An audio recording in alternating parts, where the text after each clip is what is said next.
Hello and welcome to the next edition of BCSN Conversations, where we keep you abreast of what's going on in the black college sports world. I am Roy Evans, and joining me today is the athletic director of a university that is actually near and dear to my heart. It was the first HBCU campus that I ever had the opportunity to visit as a young child. My aunt, my uncle, and my mother all graduated from what was then Florida Memorial College, but now, of course, is Florida Memorial University. We are joined by Athletic Director, Mr. Ernest Jones. Mr. Jones, how are you doing today? Oh, I'm doing great, Brother Evans. I definitely appreciate you giving us a shout out and giving us an opportunity to be on your show. Well, listen, I still got to go home for the holidays, and me working with HBCUs and not talking to my mama's alma mater just would not be allowed. Oh, no. And growing up in South Florida. South Florida was new to me. Florida Memorial was new to me, but it's becoming very, very close and dear to my heart. Everywhere I go, I'm seeing Florida Memorial shirts. Anytime I'm wearing Florida Memorial attire, people are just acknowledging us. Oh, I went there. My mom went there. My grandmother went there. My cousin, my auntie. I mean, Florida Memorial is a special, special place here in South Florida. Well, great. Well, let's jump right into some of the conversation. First thing I want to do is talk to you, make sure how are you, your staff, and your families all doing in the midst of this unprecedented situation that we're dealing with now with COVID-19? Oh, in regards to my family, everyone's doing well. I mean, we've been blessed, fortunate no one close to me or in my family has come down with the COVID, any signs or symptoms. My wife's doing well. Both my sons are doing well. In regards to our staff, nothing is here. No, zero reported cases here on our campus. Our staff is doing well. I mean, we're still moving forward in athletics. It really doesn't stop. We're doing a lot of things that we will be doing in the off season. We just have a little bit more time dedicated to doing it. So everything's going well right now. Okay. Well, let's kind of stay in that vein a minute. Why don't you tell us a little bit about what was that transition like as all of these things started happening? What were some of the things that you guys went through getting set up for it? Wow, I mean, it was good. I mean, a couple of things. We may be a little bit different, Ms. Evans, compared to some of the other people. We're prepared, but we're still kind of business as usual here. Our campus is still open. I don't know how many campuses are open, but we are open. And we have over 300 kids here on campus. I have over 80 athletes here on campus. And all of the libraries, the cafeteria, the dorms, et cetera, is still open. Our athletic facility is open. Our training room is open. We have kids that's rehabbing from some injuries, torn ACLs, labrum tears, et cetera, et cetera. It's our business. As long as kids are on this campus, we have to be here to treat them and take care of them. We can't tell our parents that, hey, we're at home and, 300 kids are here on our campus. So we're still rolling. But what we did have to do is we had to prepare for online teaching. And we've done that. We've moved to online. Even though people are still on campus, they're doing online in regards to their course offerings and them going to class. But we had to transition to that, get all the laptops out, all the iPads. We ordered a bunch of laptops and iPads for all the staff and all the students to make sure that they would continue to be able to be educated. But outside of that, that was the biggest transition. We had to learn how to use this social media. We had to learn how to use Teams and Zoom and teleconferencing calls. And I mean, all of those things are active, but whenever we do something in groups, we try to stay less than 10 and we social distance. It's kind of a running joke on campus. When we have a staff meeting, there's 2 chairs in between every staff member for the social distancing piece. Sometimes we go into our arena because it seats 2,200. So we're able to social distance in our arena. I go out in the center of the floor and use the microphone and talk to the staff. So we're able to get through it and do some nice, innovative, and creative things.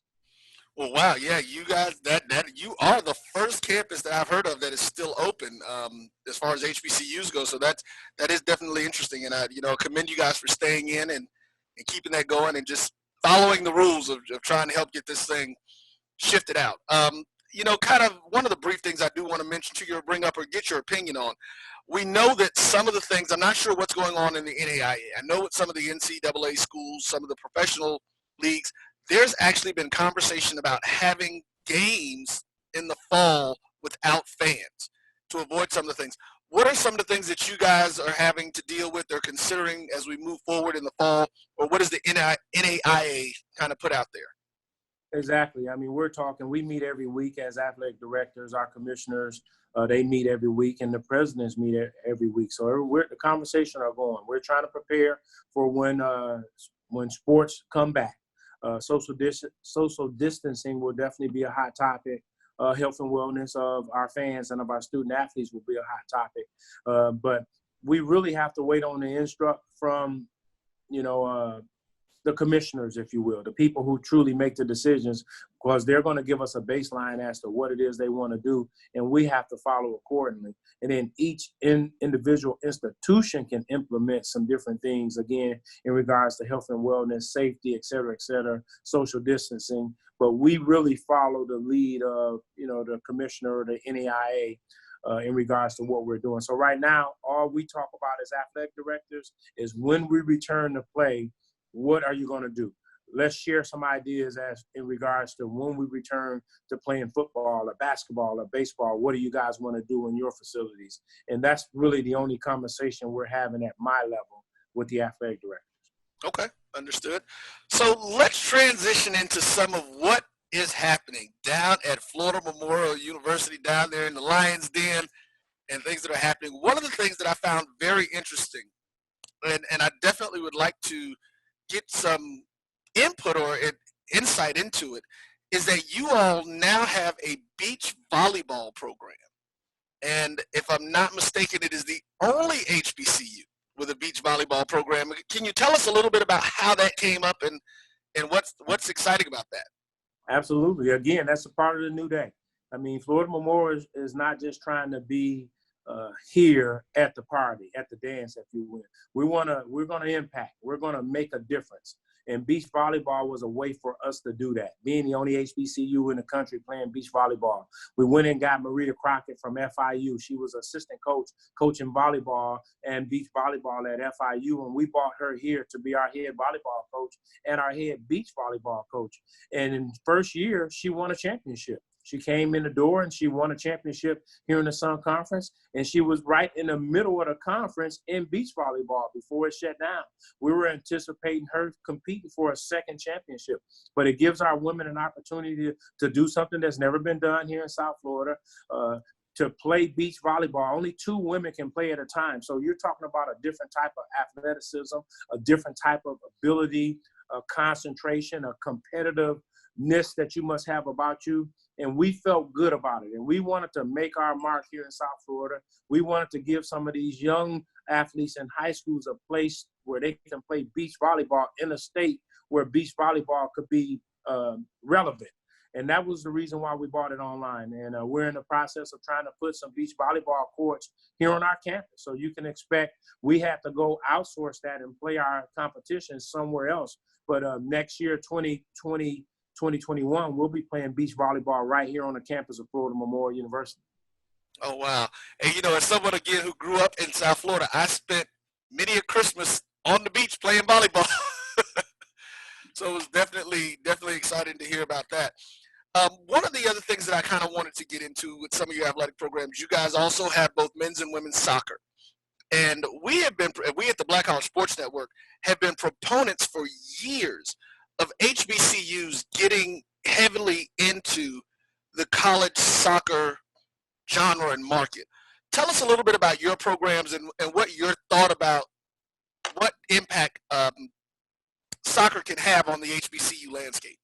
Absolutely. We don't know how you can be living in Florida in particular, but South Florida, and not play soccer. Soccer is as big as football down here in Florida. And we want to be in that space, and we want to compete in that space and do very well. We went and hired 2 new coaches in both sports. So this off season, we've been active. We have a new women's soccer coach and we have a new men's soccer coach. And we went all the way to Cincinnati, Ohio to get both of them.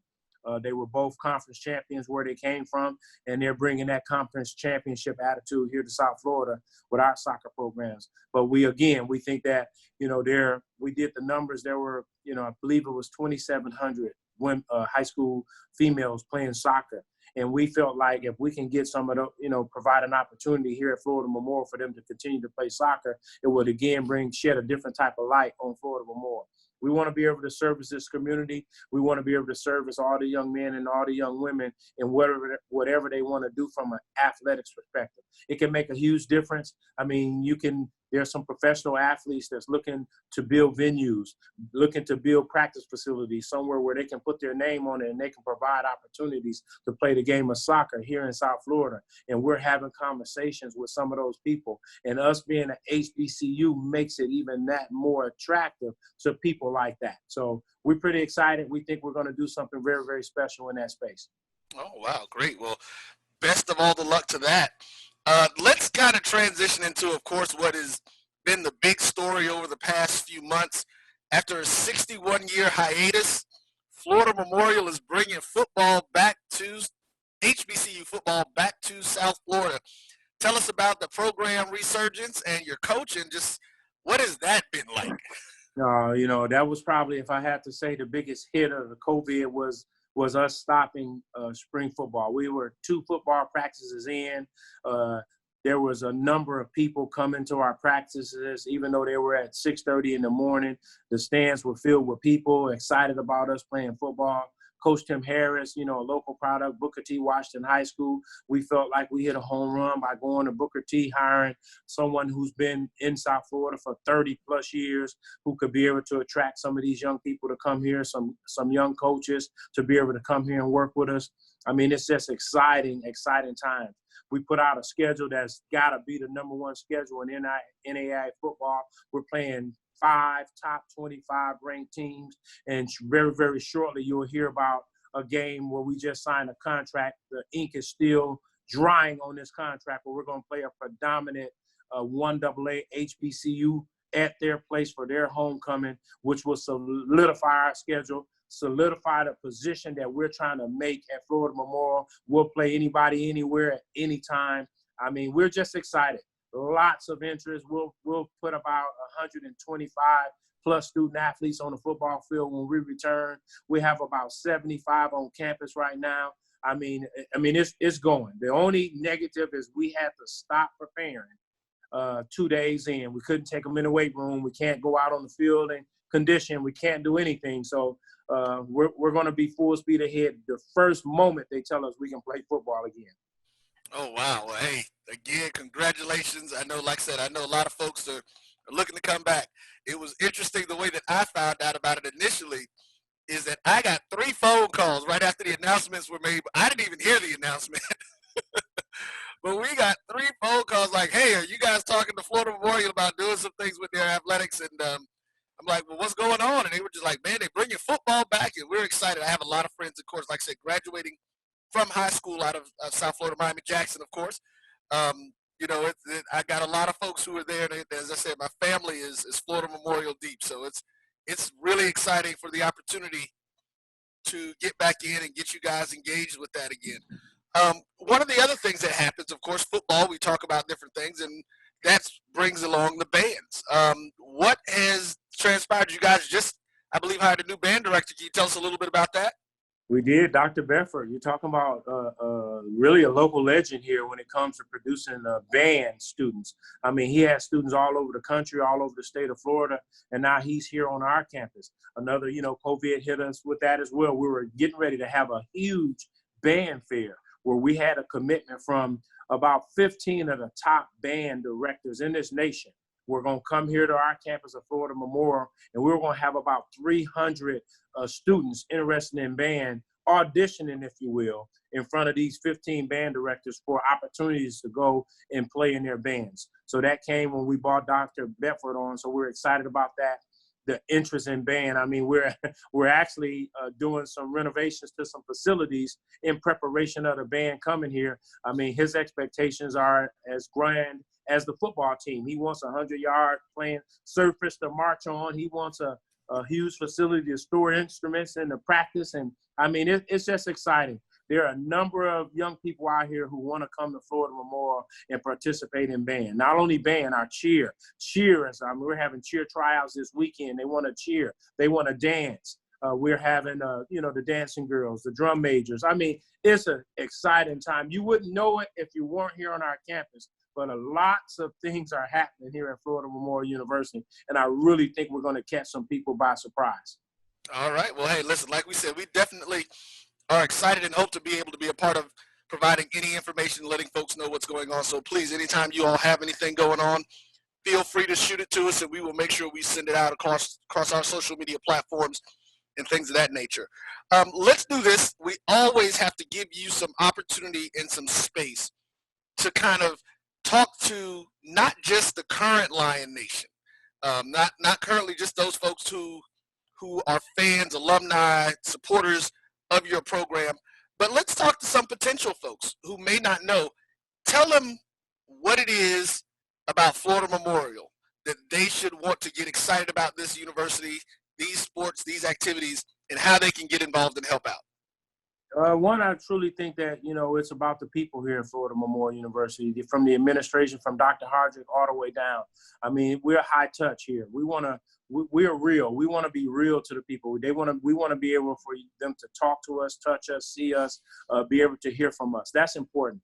We have a bunch of class offerings that's pretty good. Our aviation program is one of the best in the country on the academy side. Our medical program, as we prepare in the sciences, the chemistries and the biologies, our English program. I mean, we have some great programs. Our teaching for our teachers, we have more teachers teaching in the school system here in Florida than probably any university in the state. We want to truly give back. I mean, we give back to our community of Miami Gardens here in South Florida, and we want the people to be here. We don't want you to leave from here. We want to provide opportunities for employment.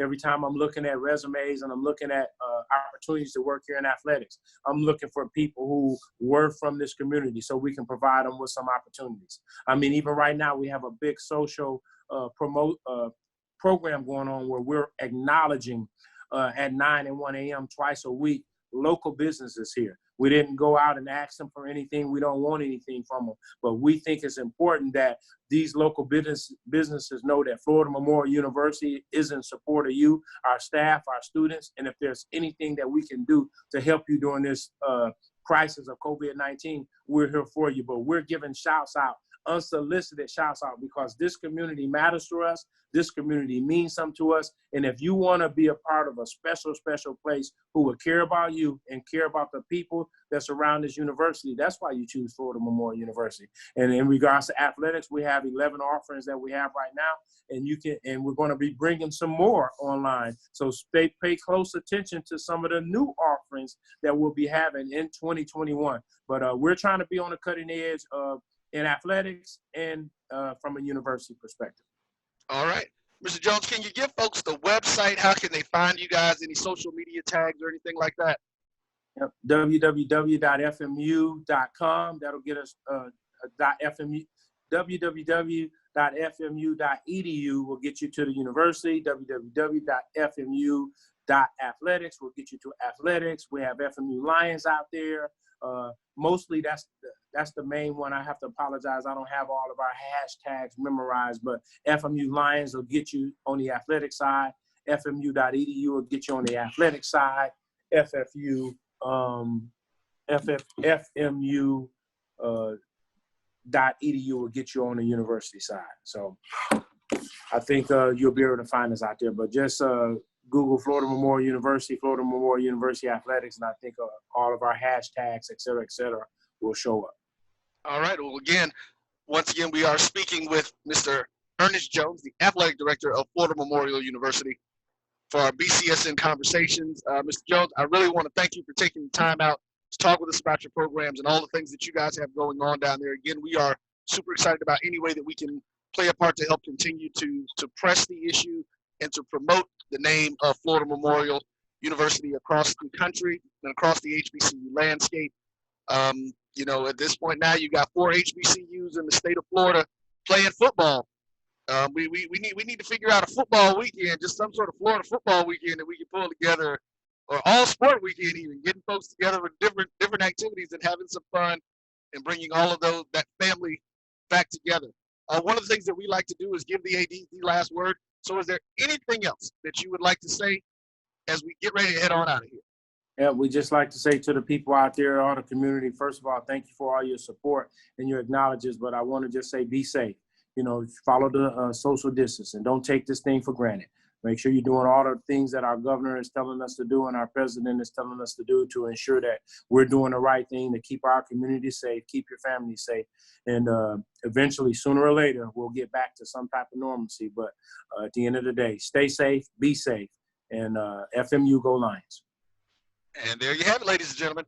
Once again, Mr. Jones, thank you for your time, and we'll be back with more BCSN conversations. Thank you. Thank you.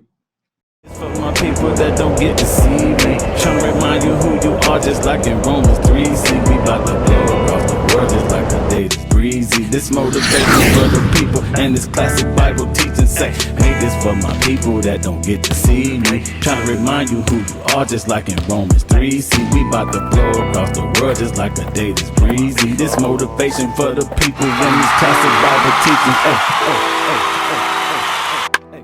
motivation.